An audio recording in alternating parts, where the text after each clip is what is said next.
Hello friends, welcome back to Blue Flame, your home for heartfelt, true-to-life stories that echo through the quiet hours of the night. If you found comfort, courage, or even a moment of reflection in our tales, please take a second to like this story, subscribe to Blue Flame, and leave a comment below. Your support helps us bring more real voices from history's shadows into the light. Now, settle in and let the words carry you to a dusty rooftop in Fallujah, where duty, fear, and hope once shared the same breath. Letters from Fallujah, a soldier's journal. November 2004. The air in Fallujah tasted like burnt metal and dust, thick, dry, and sharp enough to scrape the throat with every breath. Corporal Elias Thorne crouched behind a crumbling concrete barrier on the rooftop of what had once been a school, now just another shattered skeleton in a city that had forgotten how to sleep. His fingers, cracked and stained with grime, clutched a stubby pencil. The notebook in his lap was water-warped at the edges, its pages yellowed not by time but by sweat, sand, and the occasional splash of rain that dared fall between mortar rounds. He wrote slowly, deliberately, as if each word might be his last. "Dear Ma," he began, the pencil trembling slightly, not from fear, though fear was there, coiled tight in his ribs like a spring, but from exhaustion. His eyes, bloodshot and shadowed, flicked toward the street below. A stray dog nosed through rubble. Somewhere, a generator coughed to life, then died again. The silence that followed was heavier than the heat. "I don't know if this letter will reach you before Christmas, but I'm writing it anyway. Just in case." The days blur together out here. Sunrise to sunset, gunfire to silence, silence to more gunfire. "We lost Jenkins yesterday. Took a round through the chest during a foot patrol near Jolin. He didn't make it 10 steps before he went down. I held his hand until the medevac came, but, you always know. He kept saying he wanted to see snow again. Said he missed how it muffled the world. Funny thing to miss, isn't it? So, out here, the only white we see is the ash from buildings burning." Elias paused, swallowing hard. A bead of sweat rolled down his temple and landed on the page, smudging the ink. He didn't wipe it away. Let it stay. Let it be proof he was real, that he'd been here, that he felt. "We're holed up in Sector Red now. The locals call this part the throat. Narrow streets, high walls, perfect for ambushes. Every doorway could hide a triggerman. Every window, a sniper. You learn to walk like a ghost, light, quiet, eyes everywhere. Sergeant Ruiz says we're making progress. But progress feels like digging a hole with your bare hands while someone keeps filling it back in. Still, we keep digging." A distant thump echoed, artillery, maybe, or a controlled detonation. Elias didn't flinch. His hand kept moving. "I dream about the creek behind our house sometimes. Remember how we'd skip stones after dinner? You'd always beat me, even though you swore you didn't. Dad would sit on the porch with his coffee, watching us like we were the only show in town. I'd give anything to hear that old screen door squeak again. Or smell your apple pie burning in the oven. Yes, I know you always burn it, Ma. Don't deny it." He allowed himself a small, tired smile. It didn't reach his eyes. "The guys here, they're good men. Reyes shares his last cigarette like it's nothing. Chen draws little cartoons in the margins of his letters home. His kid's turning 5 next month. He hasn't seen her since she was in diapers. Sometimes, at night, when the generators are off and the stars are out, we talk about what we'll do when we get back. Open a garage. Teach guitar. Just sit on a bench and watch people walk by without wondering if one of them's wired to blow. Simple things. That's all we want now. Not glory, not medals, just ordinary." Another pause. This one longer. The wind picked up, carrying the scent of diesel and something sour, rot, maybe, or old blood. Elias glanced at his watch. 0200 hours. Still dark. Still dangerous. I won't lie, there are moments I'm scared. Truly scared. Not just of dying, though that thought sits with me like an old friend, but of forgetting why I'm here. Of losing myself in all this noise. But then I look at the guys beside me and I remember, we're here because someone has to be. Because if we don't stand, who will? I don't pretend to understand the politics. I never did. But I understand loyalty. I understand doing what's right even when it hurts. He turned the page. The paper crackled softly. Tell Dad I fixed that leak in the barn roof before I shipped out. Used the tar he kept in the shed.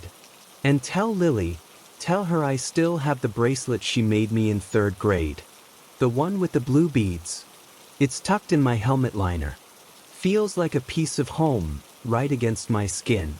She's probably taller than me now. Don't let her join the service, okay? Let her be a teacher. Or a vet. Or whatever makes her eyes light up. Just keep her safe. A sudden burst of static crackled from the radio below. Voices, urgent, clipped. Elias stiffened, then relaxed slightly. Routine check-in. Not an attack. Not yet. I'll write again when I can.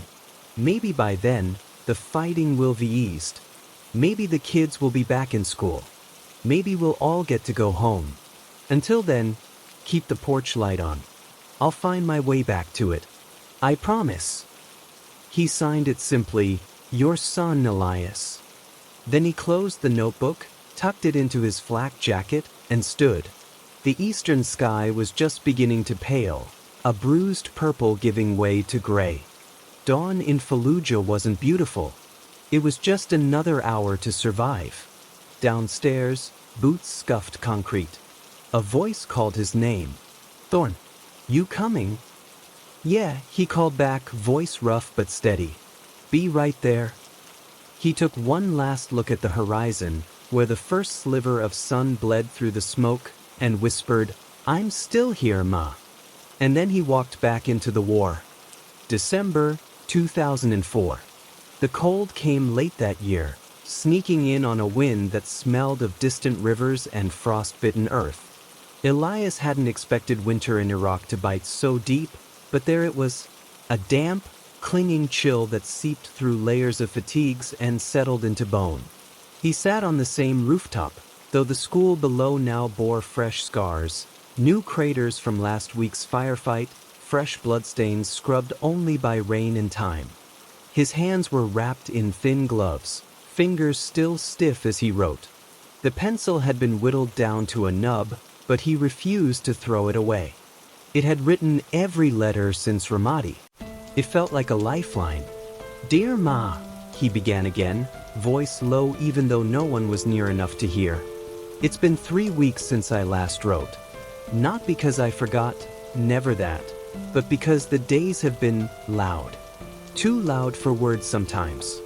We moved sectors again. Now we're near the old market district.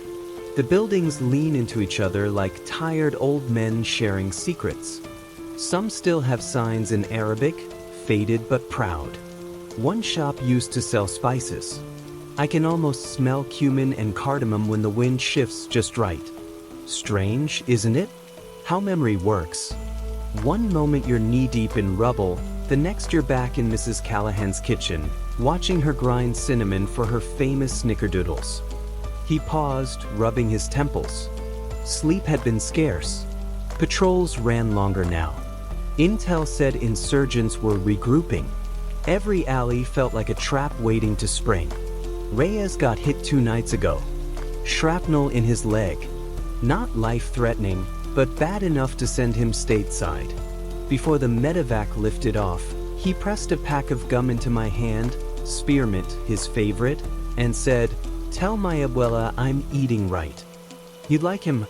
He talks about his grandmother like she's the sun and moon. Says her tamales could heal a broken heart. I hope he gets to eat 100 of them before he comes back. Elias looked up. A thin crescent moon hung above the minaret of a half-destroyed mosque. Somewhere, a child cried, click, muffled, then gone. His chest tightened. We've started handing out candy to the kids when we can. Small things. Heart candies, mostly. They don't trust us at first. Who would? But after a while, some of them wave. One little boy, couldn't be more than 6, follows us on foot patrols from a distance, always staying just out of arm's reach. He wears a red scarf, even in this cold. I call him Scarlet, though I don't know his real name. Yesterday, he left a smooth river stone on the hood of our Humvee. No note, just the stone. I keep it in my pocket now. Feels like a promise. He shifted, wincing as his knee protested. An old injury from boot camp, flaring up in the damp. Chin got his daughter's drawing last week. She drew him as a superhero, cape made of American flags, boots bigger than his head. He taped it to the inside of his locker. Says it's the only thing that keeps him from yelling at the sky when things go wrong. I get that. Sometimes I talk to Lily in my head. Ask her what she'd do in my place. She'd probably say, be kind, Eli. Even when it's hard. She always did see the best in people. A distant crackle, radio chatter. Elias didn't look up. He kept writing. We lost Corporal Hayes last Tuesday. Ambush near the Euphrates Bridge. He was only 22. From Montana. Loved fly fishing. Wrote poems in the margins of his field manual. We buried him under a tarp in the back of a truck because the ground was too hard to dig. Sergeant Ruiz said a few words. Short but true. He didn't run. He stood. That's all any of us can ask for, I guess. To stand when it matters. His breath fogged in the air. He watched it vanish. I found a book in the ruins of a house last week. Leaves of Grass by Walt Whitman. Pages torn, cover scorched, but readable. I've been reading a poem every night before bed. There's one line that sticks with me. I exist as I am, that is enough. Feels like permission, somehow. To be scared and tired and still enough. Still worthy. Still your son. He turned the page. The wind tugged at the corners of his notebook. The holidays are coming. Someone rigged a string of battery-powered lights along the barracks wall. Looks ridiculous. Red, green, blinking like a carnival, but it helps. We pooled MRE desserts to make something resembling pie. It tasted like cardboard and hope, but we laughed. Laughing feels dangerous out here, like it might invite trouble. But maybe that's why we do it. To remind ourselves we're still human. He glanced at his watch. 0300 hours. Still dark. Still waiting. I dreamt of snow again last night. Real snow, not ash, not dust. Thick, quiet snow that covered everything like a blanket. You and Dad were on the porch, wrapped in that old quilt with the blue stitching. Lily was building a lopsided snowman. I was just standing there, watching. Not running. Not hiding. Just home. His voice, even in his own mind, cracked. I don't know how much longer we'll be here. Command says, weeks. The guys say, months. The truth? Nobody knows. But I'm holding on. To your letters. To Scarlet Stone. To Chen's daughter's drawing. To the memory of that creek behind the house. Those things, they're my compass now. He wrote slower, as if each word cost him something. If you get this before New Year's, light a candle for us. Not for the war. Not for the politics. Just for the men who miss their mothers, their sisters, their dogs, their beds. For the ones who still believe in kindness, even when the world feels cruel. We're not heroes, we're just trying to do right by the people we love. He closed the notebook gently as if it might break. Down below, boots echoed on stone. A low whistle, Sergeant Ruiz's signal. Patrol in 10. Elias stood, tucking the notebook away, patting his pocket where Scarlet's stone rested. He adjusted his helmet, checked his rifle, and took a deep breath of the cold, smoky air. Then he descended the stairs, one slow step at a time, back into the gray dawn of Fallujah, where every sunrise was a gift and every letter home a prayer. January 2005. The new year arrived not with fireworks or champagne, but with a hush so deep it felt sacred. For 3 days, an unofficial ceasefire held. Fragile, unspoken, but real. No gunfire. No explosions. Just the wind moving through broken windows and the occasional cough from a rooftop sentry. Elias took it as a sign. Or maybe just a breath. Either way, he wasn't going to waste it. He sat on the edge of the same rooftop, legs dangling over the drop, notebook open on his knees. Frost clung to the barrel of his rifle, propped beside him like a silent companion. The city below looked different in the pale morning light, less like a battlefield, more like a place that had once known laughter, markets, children chasing kites. He wondered if it ever would again. "Dear Ma," he wrote, his handwriting steadier now, less frantic. "Happy New Year. I know it's late, but time gets slippery out here. One day bleeds into the next until you forget what month it is. But I remembered today. Ruiz made pancakes, real ones somehow, with powdered eggs and stolen syrup from the supply tent. Chen played Auld Lang Syne on a harmonica he found in a ruined shop. It sounded off-key and beautiful. We stood in a circle, boots muddy, faces unshaven, and sang softly. Not because we believed in resolutions, but because we needed to remember we were still capable of singing. He looked up, watching smoke curl from a chimney 2 blocks over. Someone was cooking, living. That alone felt like victory. Scarlet came by yesterday, brought me a small clay bird, hand-molded, painted blue with charcoal eyes. He didn't say a word, just held it out, then ran off before I could thank him. I keep it next to Whitman's book now. 2 treasures from a city that's taught me more about grace than I ever learned in church. Elias turned the page. His gloves were damp, but he didn't care. We're rotating out soon. Not confirmed, but the rumors feel solid this time. 30 days, maybe less. Ruiz says command wants fresh eyes in Ramadi, and we've been here long enough to know every crack in every wall. Part of me wants to cheer. Another part feels guilty for leaving, like I'm abandoning the place and the people before the story's finished. He exhaled slowly, watching his breath dissolve into the cold. But then I remember, I was never meant to finish it. None of us were. We're just passing through, doing what we can while we're here. The real healing? That'll come from folks like Scarlet's mother, who still sweeps her doorstep every morning even though half her house is gone. From the old man who sells tea from a cart with 3 wheels. From kids who share their last piece of bread with a stray cat. They're the ones rebuilding. We just held the line. A distant call, "Thorn, radio for you," made him pause. He marked his place with a strip of torn fabric and stood, stretching his back with a soft groan. It was Lily, a recorded message sent through military channels. Her voice, higher than he remembered, bubbled with excitement. "Eli, I made the science fair. My volcano exploded real lava, well, baking soda lava, and Mr. Henderson said it was the best one." Mom cried. Dad pretended not to, but I saw him wipe his eyes. "We miss you. Come home soon. And I saved you a piece of cake. It's in the freezer. Don't worry, it's still good." He listened 3 times before handing the headset back. His throat ached.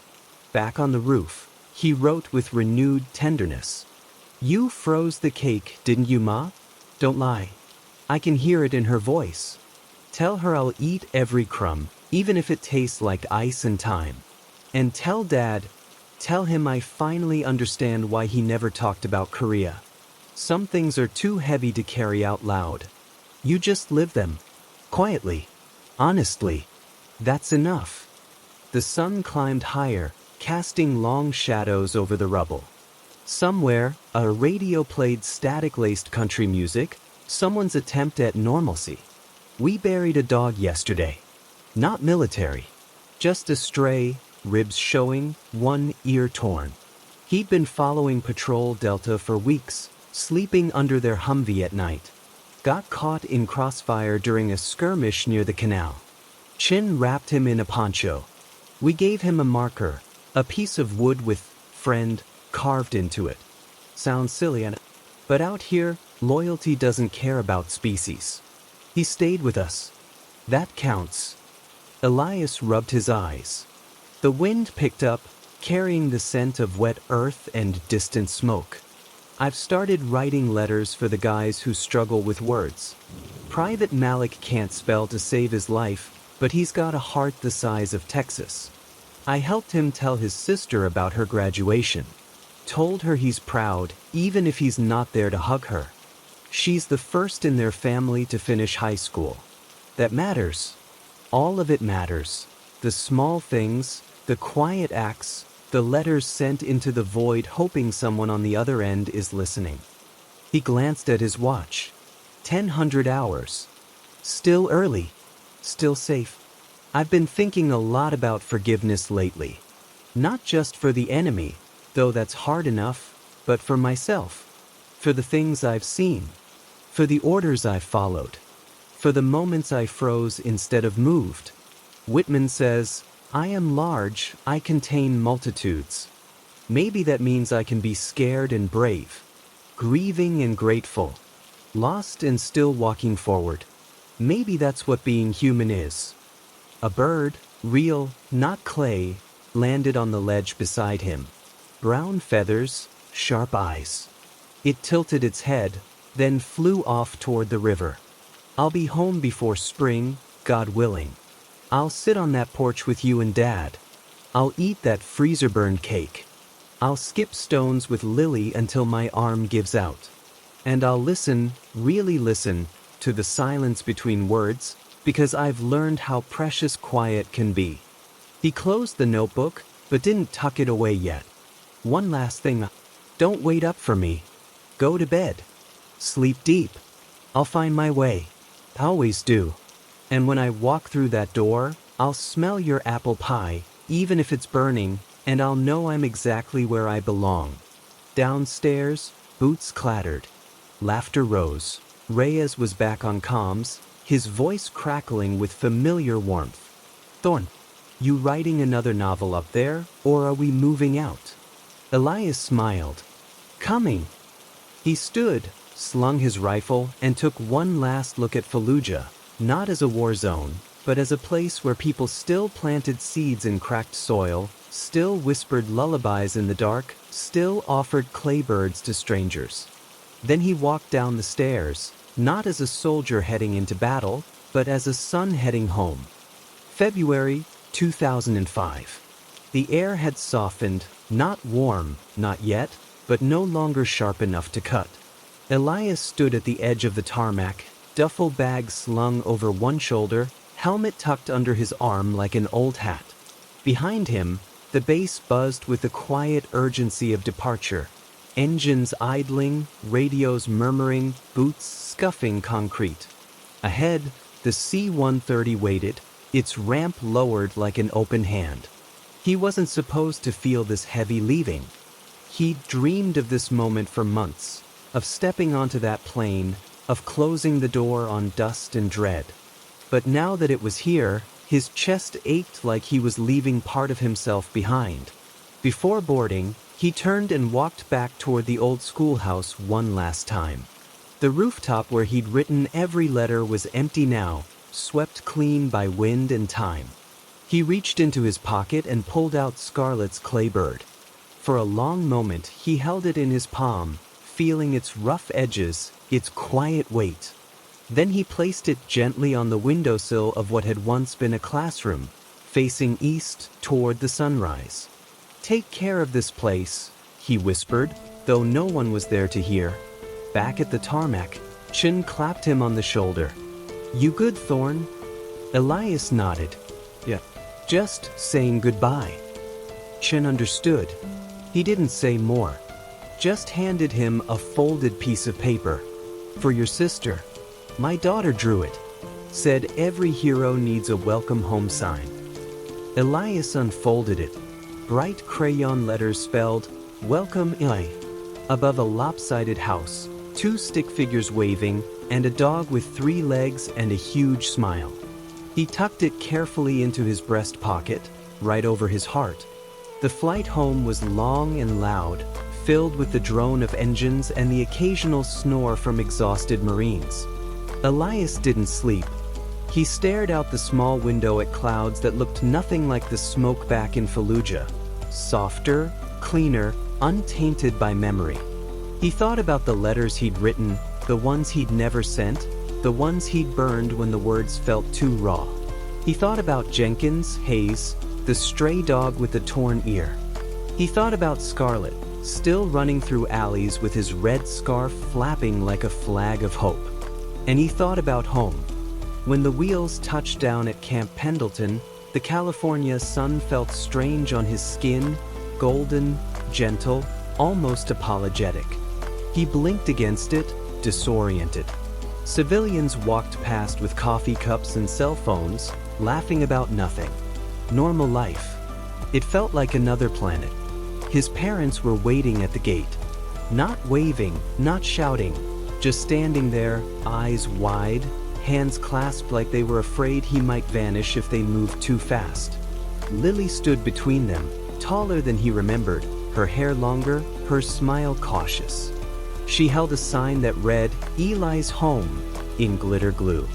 He dropped his bag and walked toward them slowly, as if crossing a minefield.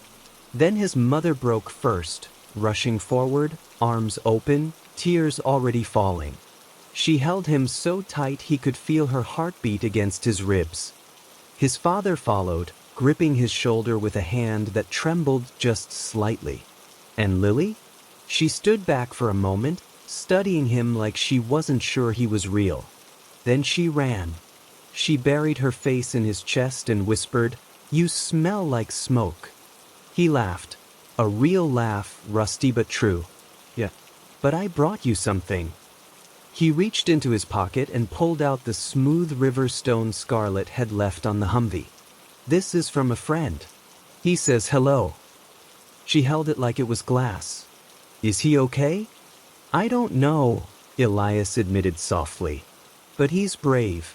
And kind. And he's still there."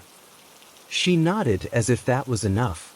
That night, they sat on the porch just like he dreamed. No snow, but the air was cool, the stars bright. His father brought out a pie, apple, slightly charred at the edges. His mother poured coffee. Lily curled up beside him, head on his shoulder, already half asleep. Inside, his duffel bag sat by the door, still unpacked. Inside it, Whitman's scorched book, Chen's daughter's drawing, a folded map of Fallujah with notes in the margins, and one last unsent letter. "If you're reading this, I made it home. And if I didn't, know that I tried. Every day, I tried to be worthy of your love, your trust, your belief in me. I carried your voices with me like armor.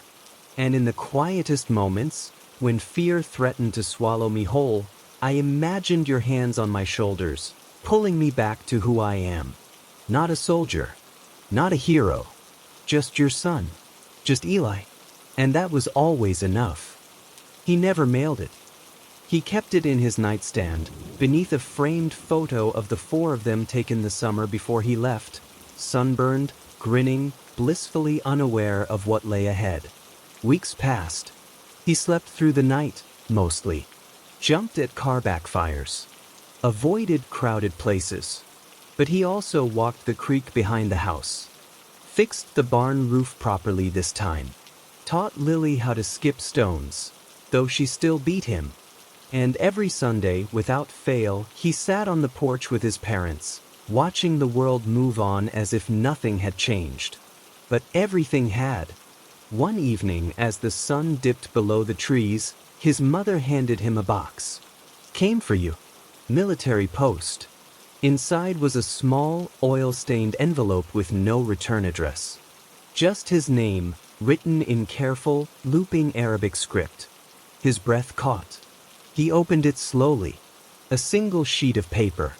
A drawing in charcoal, a rooftop, a figure riding, a bird perched nearby. Beneath it, in English, shaky but clear, "You came. You saw. You cared. Thank you." No name. No date. Just those words. He sat on the porch steps long after dark, the paper resting on his knee, the stars above indifferent and eternal. For the first time in months, he didn't feel the weight of war. He felt something quieter, deeper, connection. Understanding. The fragile thread that binds strangers across oceans, across fear, across silence.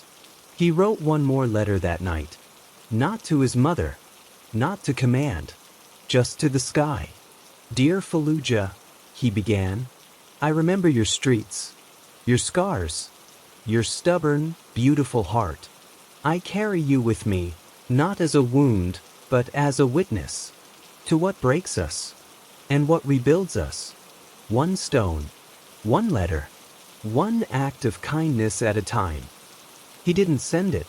He folded it neatly and tucked it into Whitman's book, right between Song of the Open Road and Crossing Brooklyn Ferry. Then he went inside, where the lights were warm, the pie was waiting, and his family, whole, imperfect, loving, called his name like a promise. March 2005. Spring arrived in Southern California not with a fanfare, but with a quiet persistence, blossoms pushing through cracked earth, birds returning to eaves, the creek behind the thorn house swelling with rainwater that smelled of pine and possibility. Elias sat on the back porch steps, boots off, socks damp from morning dew. In his lap lay a fresh notebook, plain, unmarked, its pages still crisp and white. He hadn't written in it yet. He wasn't sure what came next. The war was behind him, but its echoes lingered in the way he scanned rooftops when walking downtown, in how he flinched at the pop of a balloon, in the silence that sometimes settled over him like a second skin. Therapy helped. So did routine. Every morning, he walked the property line with his father, checking fences, feeding the chickens, talking about nothing important. Weather, tools, the neighbor's new tractor. It was in those ordinary rhythms that he began to feel human again. Lily had taken to leaving notes in his pockets. Little things. A pressed flower. A doodle of a dog wearing sunglasses. Once, a list titled, "Reasons You're Not Boring, Even When You Sit Quietly for Hours." Number 3 read, "You listen like every word matters." He kept that list taped inside his closet door. One afternoon, while sorting through old boxes in the barn, he found his grandfather's journal from World War II. Leather-bound, water-stained, filled with cramped script and sketches of French villages. He read it cover to cover in one sitting, curled up in the hayloft as rain pattered on the tin roof. His grandfather had written about fear too, about missing home, about the guilt of surviving when others didn't, and about the slow, stubborn return to peace. "He never talked about it," his father said later, sipping coffee at the kitchen table. "Not once. But he kept that journal his whole life. Said writing it down was the only way to keep the memories from eating him alive." Elias understood now. He opened his new notebook that night. Not to relive Fallujah, but to move forward. "Dear future me," he wrote, "if you're reading this, I hope you're sitting somewhere quiet. Maybe on a porch. Maybe under a tree. Maybe on a beach, watching the tide roll in like it always does, steady, forgiving, endless. I hope you've learned to carry the past without letting it steer you. I hope you laugh easily. I hope you've forgiven yourself for the things you couldn't control. And I hope you still believe in small kindnesses, because they're the only things that ever really change the world." He paused, listening to the crickets outside. Lily's window was dark. His parents' bedroom light still on, his mother reading, his father tinkering with a broken clock, as he always did on Tuesdays. I started volunteering at the VFW last week, he continued. Not much. Just helping sort mail, making coffee, listening when someone needs to talk. There's a guy named Delgado, served in Key San. Doesn't say much, but he watches the door like he's still waiting for orders. Yesterday, I sat with him for an hour while he stared at a photo of his daughter. He never spoke, but when I left, he nodded. That felt like a conversation. He turned the page. I've been thinking about school. Maybe history. Or writing. Not to become famous. Just to understand how people survive. How they rebuild. How they find light in the darkest places. Chen says his daughter wants to be a doctor. Reyes is opening a food truck with his abuela's recipes. Even in the middle of hell, we were dreaming of what came after. That's hope, isn't it? Not the loud kind. The quiet, stubborn kind that shows up in clay birds and freezer-burned cake and letters written by flashlight. A car passed on the road, headlights sweeping across the ceiling. Elias didn't look up. I saw a therapist today. Real one. Not the base kind. She asked if I felt guilty for coming home. Said yes. Just why? I didn't have an answer at first. Then I said, because I left them behind. She said, you didn't leave them. You carry them. And that's how they stay alive. I cried. Not the dramatic kind.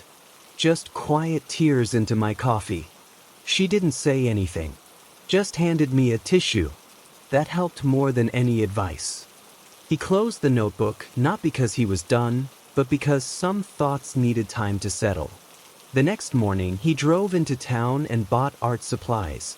Charcoal pencils, thick paper, a small wooden box. That evening, he sat at the kitchen table and began to draw. Not Fallujah. Not war. Just Scarlett's face as he remembered it, eyes wide, scarf fluttering, holding out a stone like an offering. He wasn't an artist, but he drew with care, with reverence. When he finished, he wrote on the back, "To the boy who taught me courage has no age." He mailed it to the Red Cross office in Baghdad with a note. "If you can find him, please give this to him. Tell him I remember." Weeks passed. No reply came. He didn't expect one. But sending it felt like closing a circle. In April, he enrolled in community college. First class, Introduction to Creative Writing. The professor asked them to write about a moment that changed them. Elias wrote about the ceasefire in January, the silence, the pancakes, the harmonica playing off-key. He didn't mention gunfire. He didn't need to. The absence of it said everything. After class, a woman named Mara approached him. She'd served in Afghanistan. "Your piece," she said quietly. It felt like coming home. They started meeting for coffee. Not romance. Just understanding. Two people stitching themselves back together, one sentence at a time. By May, the clay bird from Fallujah sat on his windowsill at home, catching the morning light. His grandfather's journal rested on his nightstand. His new notebook filled slowly, not with pain, but with possibility. One evening, as fireflies blinked in the yard, Lily asked, "Do you ever miss it?" He thought for a long time. "Not the war," he said finally, "but I miss the clarity. Out there, you knew what mattered. It's messy, but richer, because now I get to choose what to build, not just what to survive." She nodded, as if she understood more than her 12 years should allow. "I'm glad you're here." "Me too," he said, and for the first time, he truly meant it. He still dreams of Fallujah sometimes. But now, in his dreams, the streets are clean. Children play in the square. Scarlet waves from a doorway, older, taller, holding a book instead of a stone. And Elias? He's just walking, no rifle, no helmet, no fear.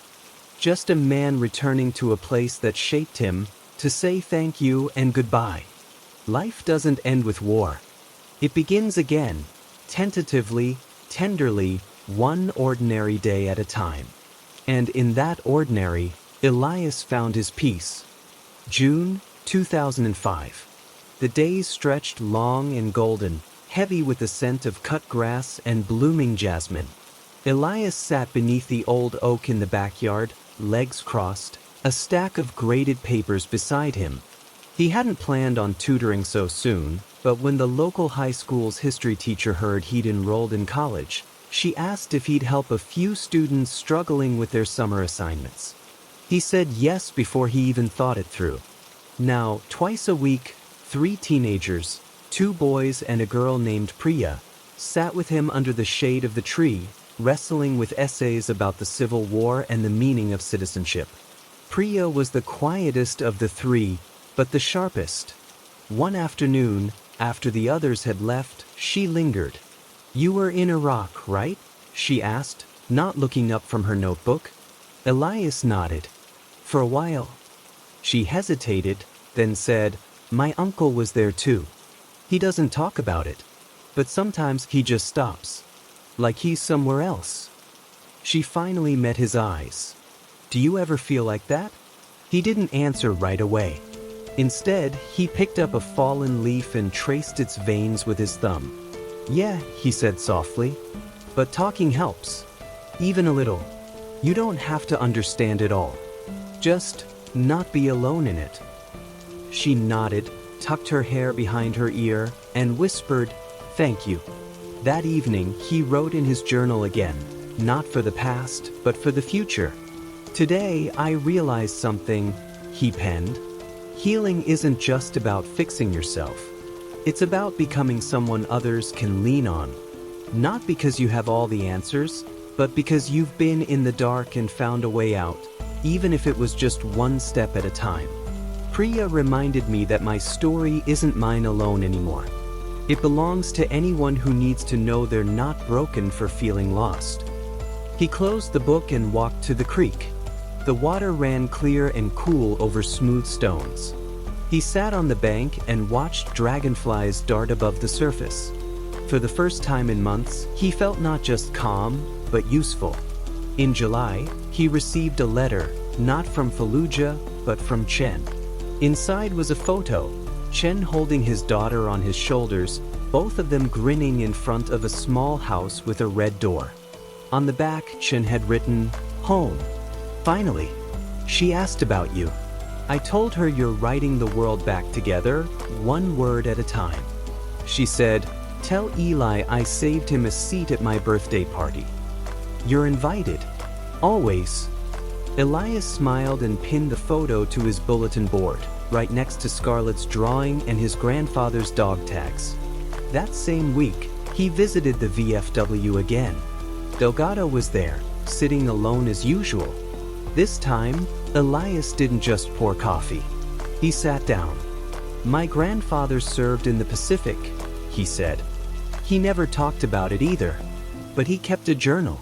Said it helped him remember who he was before the war tried to erase him. Delgado looked at him for a long moment. Then, slowly, he reached into his coat and pulled out a faded photograph.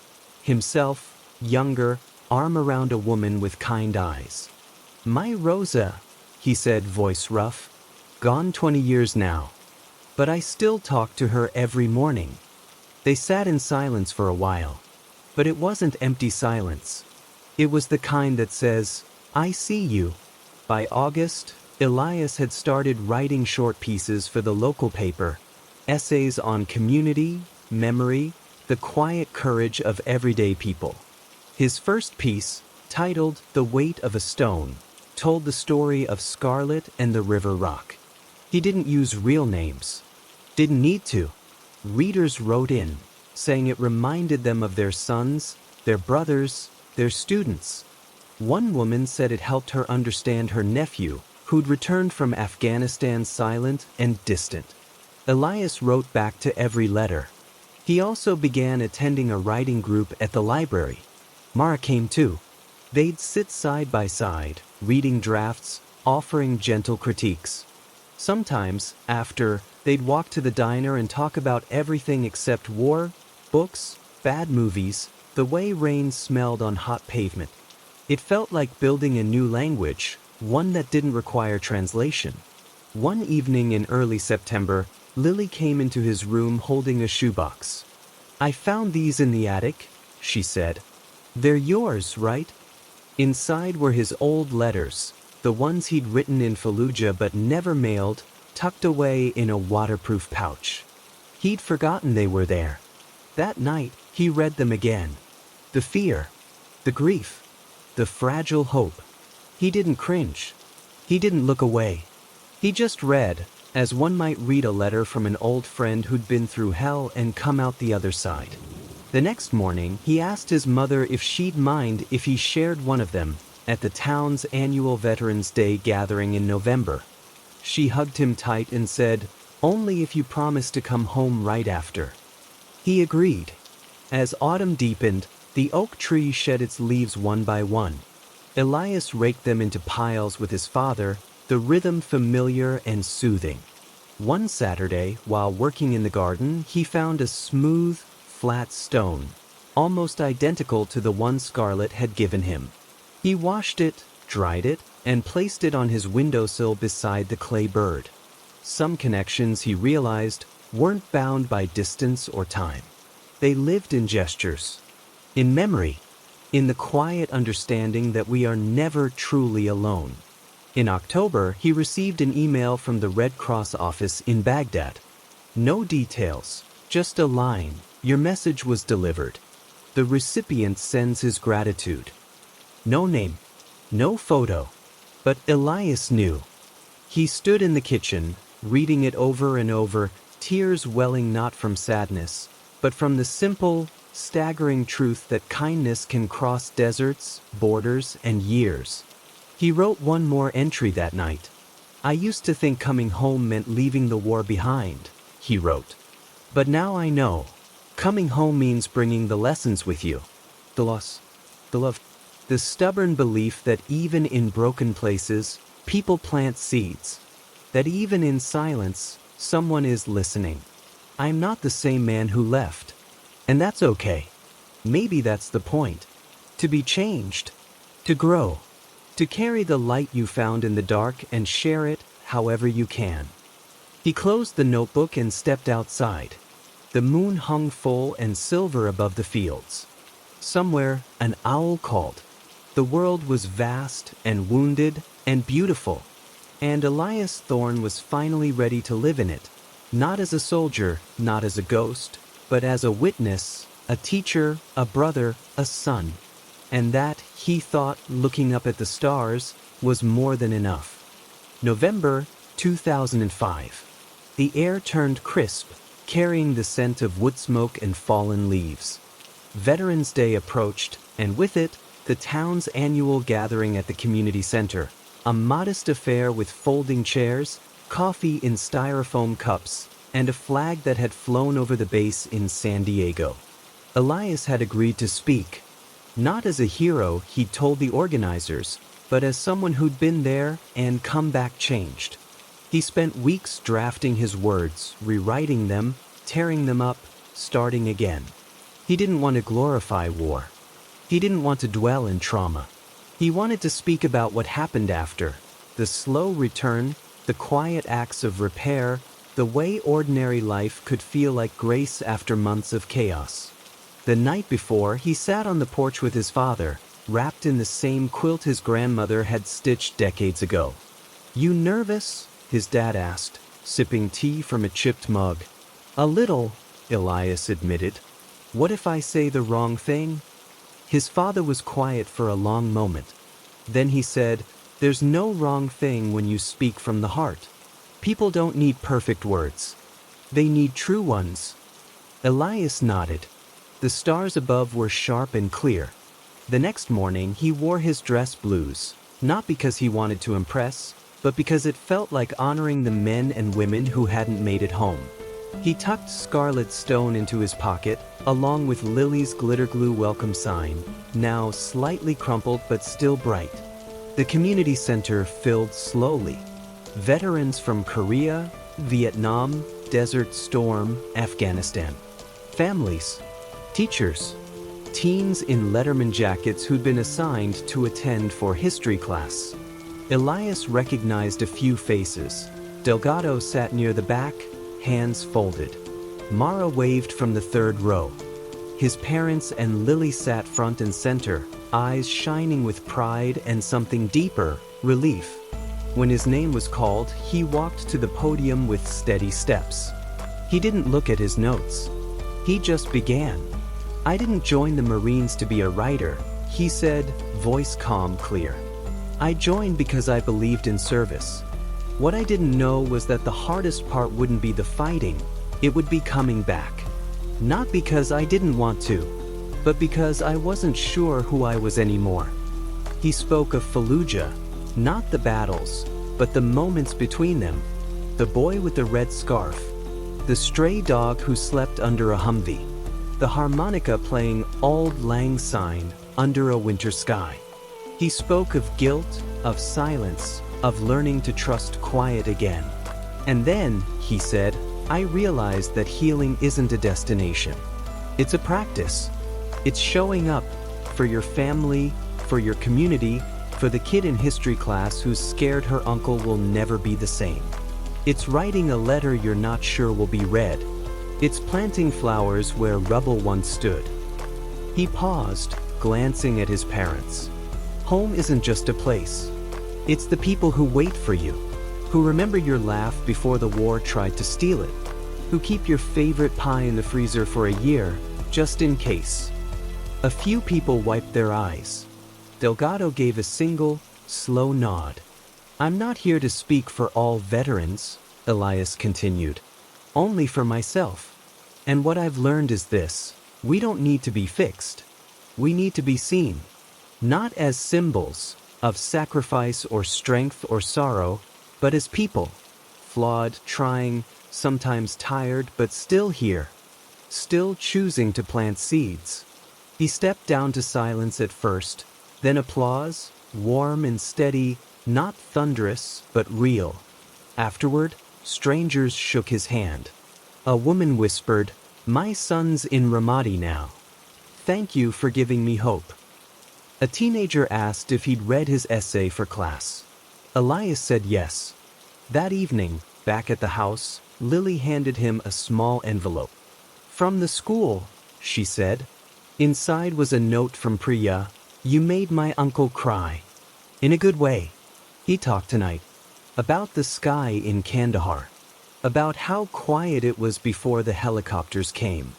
Thank you for giving him permission to remember." Elias folded the note carefully and placed it in his journal. December arrived with soft rain and early sunsets. Elias finished his first semester of college with honors. His professor encouraged him to submit his essays to a veterans writing anthology. He did. He also started mentoring a new student at the high school, a quiet boy whose older brother had just deployed. One Saturday, he drove to the coast with Mara. They walked the beach in silence for a long time, boots sinking into wet sand. Finally, she said, "You've changed." He smiled. "Haven't we all?" "No," she said. "You've softened. Like stone worn smooth by water. Still strong. Just gentler." He didn't answer. He just picked up a shell and handed it to her. She tucked it into her coat pocket. Back home, he began work on a new project. Not for school, but for himself. A book. Not a memoir, exactly. More like a collection of letters. To Fallujah, to his younger self, to the boy with the red scarf, to every person who'd ever felt lost in the aftermath of something they couldn't unsee. He wrote slowly without pressure. Some days just a paragraph. Other days nothing at all. That was okay. Writing, he'd learned, wasn't about output. It was about honesty. On Christmas Eve, the family gathered in the living room. His mother played carols on the old piano. His father strung lights on the porch. Lily baked cookies, slightly burnt, just like her grandmother's. Elias sat by the window watching snow fall for the first time in years. Real snow. Thick, silent, covering the world in white. He thought of Jenkins, who'd wanted to see snow again. He whispered into the quiet, "It's beautiful, brother. Just like you remembered." Later, as they exchanged gifts, Lily handed him a small, wrapped box. Inside was a leather-bound journal, hand-stitched, embossed with a single bird in flight. "For your book," she said, "so you never run out of pages." He hugged her tight. "Thank you." That night before bed, he wrote one last entry of the year. "Dear Ma," he began, smiling at the familiar opening.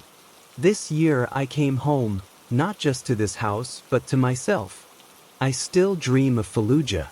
But now, in my dreams, I'm not running. I'm standing, watching the sun rise over broken walls, knowing that even ruins can hold beauty. I carry the war, but it doesn't carry me. And that is peace." He closed the journal and turned off the lamp. Outside, the snow kept falling, soft and steady, blanketing the world in quiet grace. But peace, Elias would learn, is never truly final. It began with small things, details that didn't fit. A letter returned to sender, though he'd never mailed it. His journal open on the desk, though he always closed it. The clay bird on his windowsill turned to face the wall, its blue paint chipped where no hand had touched it. Then came the dreams, not memories but new scenes.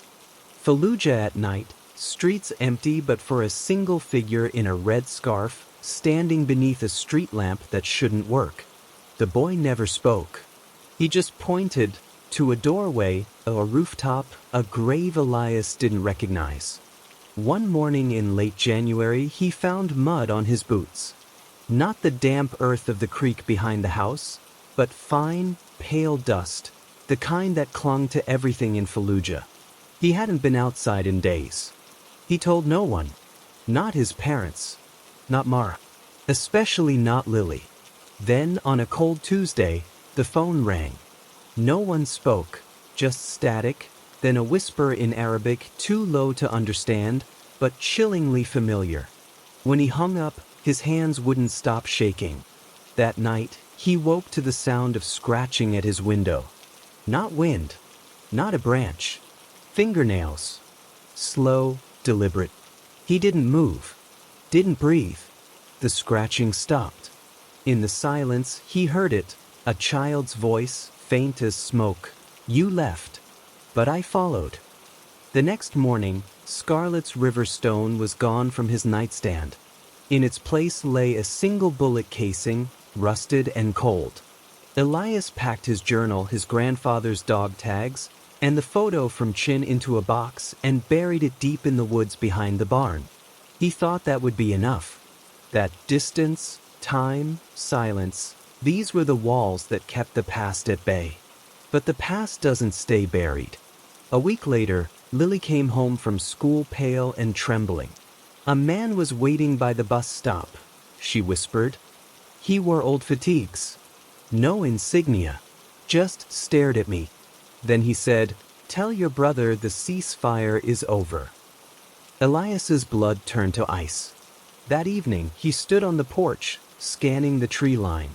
The sun dipped below the hills, casting long, grasping shadows. Somewhere in the distance, a dog barked, once, sharply, then fell silent.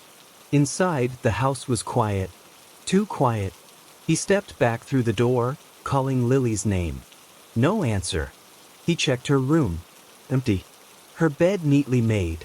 On her pillow lay the welcome sign she'd made for him, now torn cleanly in half. And pinned to the fabric with a rusted nail was a small, hand-molded bird, its wings broken.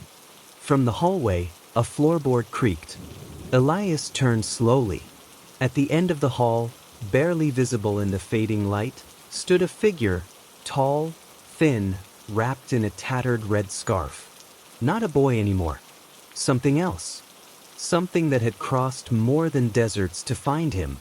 You promised to come back, it whispered, voice layered with echoes. Jenkins, Hayes, the stray dog, 100 voices from the sand. But you never finished your letter. And then the lights went out. Thank you for listening to this story from Blue Flame. If the silence after this ending lingers with you, you're not alone. Like, subscribe, and leave a comment if you dare. Sleep well. Or don't.